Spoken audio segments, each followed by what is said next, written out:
After our guided safari, we picked up our vehicle for the self-drive portion of our trip. We got acquainted with the vehicle and camp equipment, then grabbed some food and water and set off towards Arusha National Park. Our first camp in Arusha, we had all to ourselves, aside from the many animals we could hear in the trees. The next morning, we set out on a walking safari with a knowledgeable guide and park ranger, visiting a waterfall and walking through the meadows, observing giraffes, African buffalo, warthogs, and the view of Mount Meru.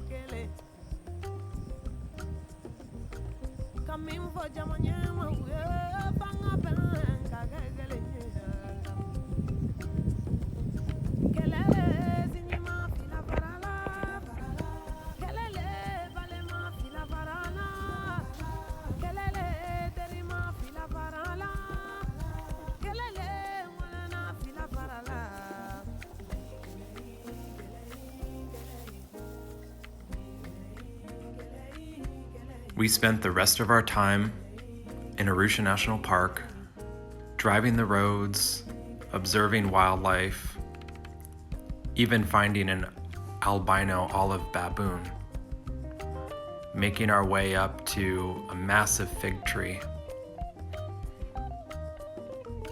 before heading back to camp with our animal friends.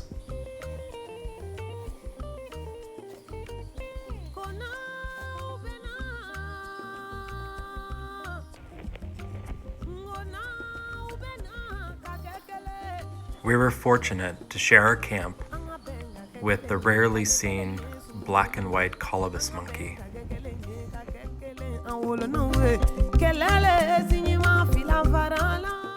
In camp, we made dinner and ate to the sounds of the wildlife around us.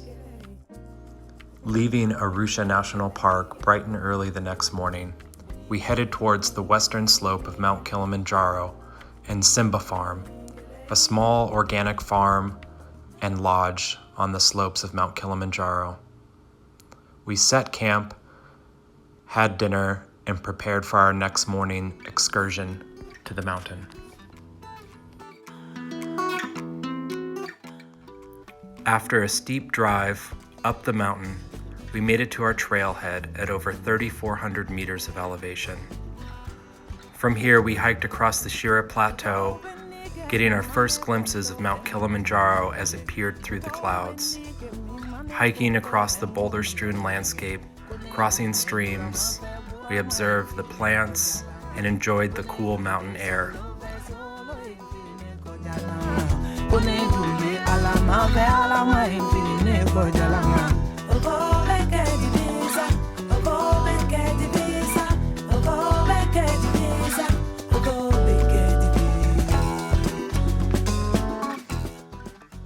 From here, we left the subalpine climate of Mount Kilimanjaro and made our way towards Manyara National Park and its warm, tropical climate.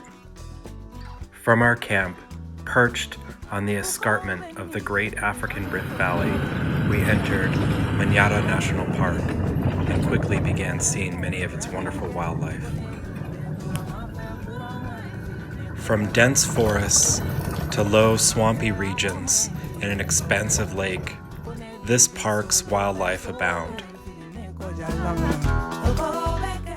African buffalo graze in the swampy regions, along with hippopotamus, wallowing in the shallow, swampy waters and hiding in the dense reeds.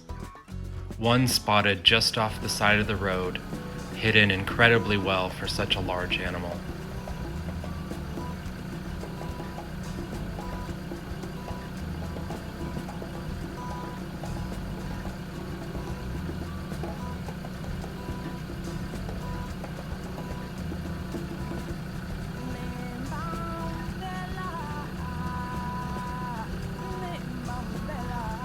Many monkeys were also seen in this park, including the black-faced vervet monkey, the males with conspicuously bright blue testicles, along with olive baboon troops that seemed to number over 100, crossing the roads, climbing the trees, sitting on rocks, and grooming each other, just about everywhere we looked. Herds of impala grazed in the grassy meadows, and tiny dik-diks darted across the road. Ground hornbills perched in trees waiting for the night as we head to our next camp.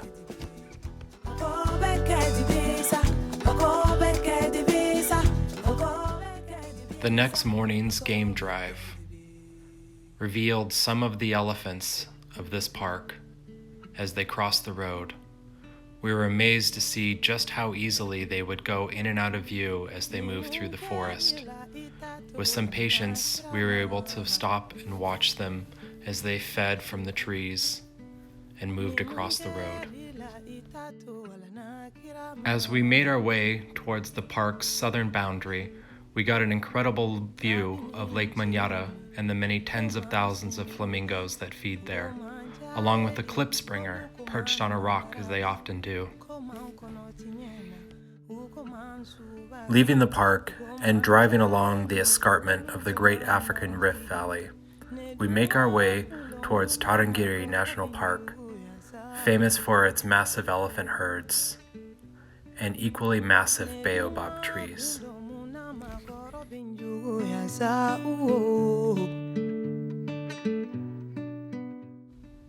Here it seemed there was another elephant herd around every turn.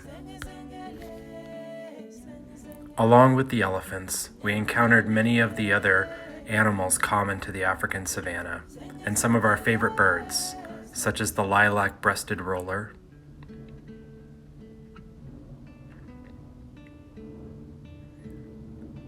and the bateleur eagle, this one attempting to pluck weaver bird chicks from the nest. We spent 3 days driving many kilometers through the park, centered along the Tarangire River, an important water source for many animals.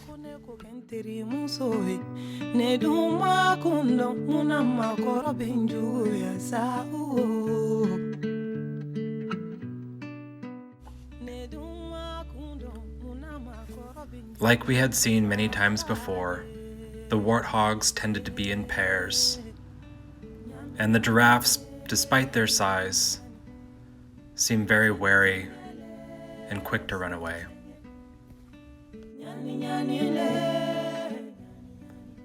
Another black-faced vervet monkey and his conspicuously bright blue testicles. The waterbuck, one of our favorites because of its fuzzy fur, calm demeanor, and adorable faces. They were commonly seen with herds of zebra near the river. Another klipspringer perched on a rock, and a male impala casually crosses the road. Soon another lion encounter, this pride containing several adult males, several adult females, and a few cubs. Spending time during the heat of the day in the shade at the edge of the river.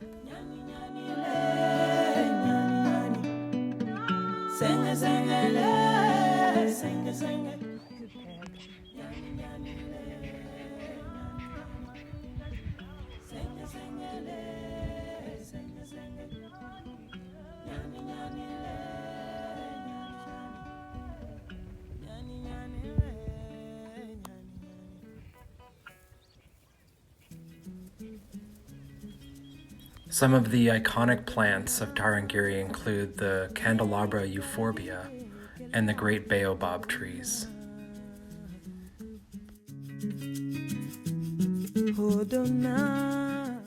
Here we see a pair of the red-headed agamas, the males brightly colored, the females less so. We also were lucky enough to spot 4 leopard tortoises crossing the road after a midday rain.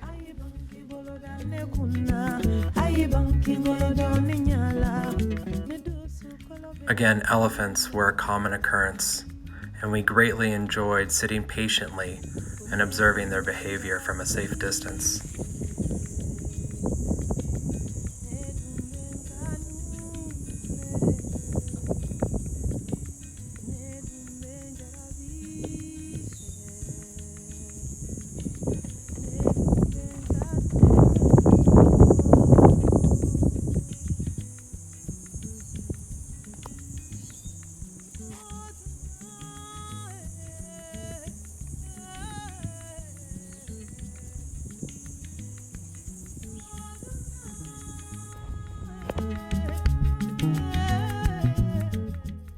In between elephant observations, we noticed a lioness prowling the edge of a swamp.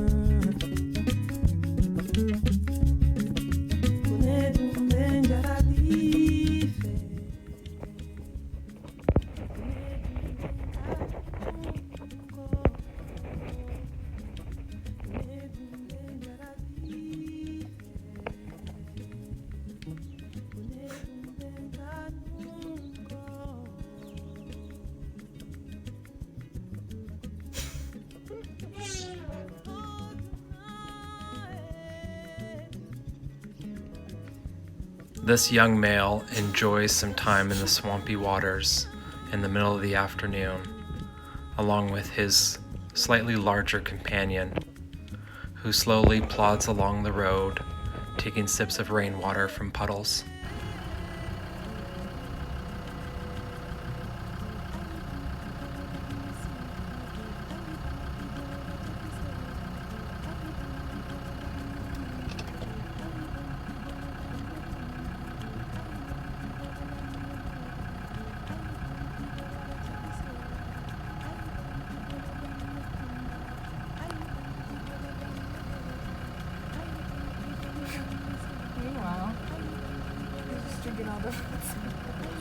He's drinking. That's so cute. You're very British.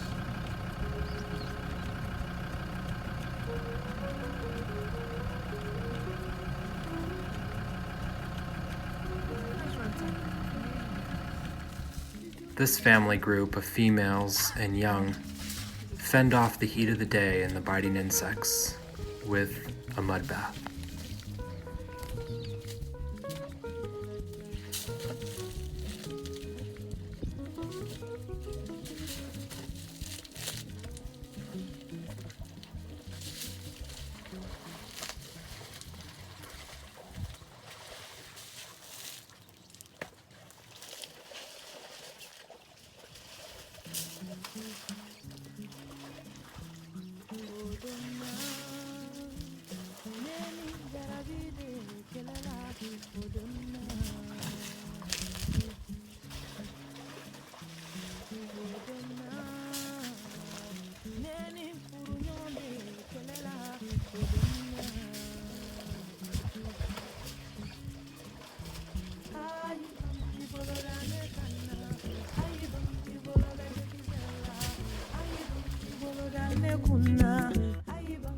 From a vantage point above the river, we took time to observe the elephants as they fed and drank along the banks of the river, at one point counting close to 70 individuals.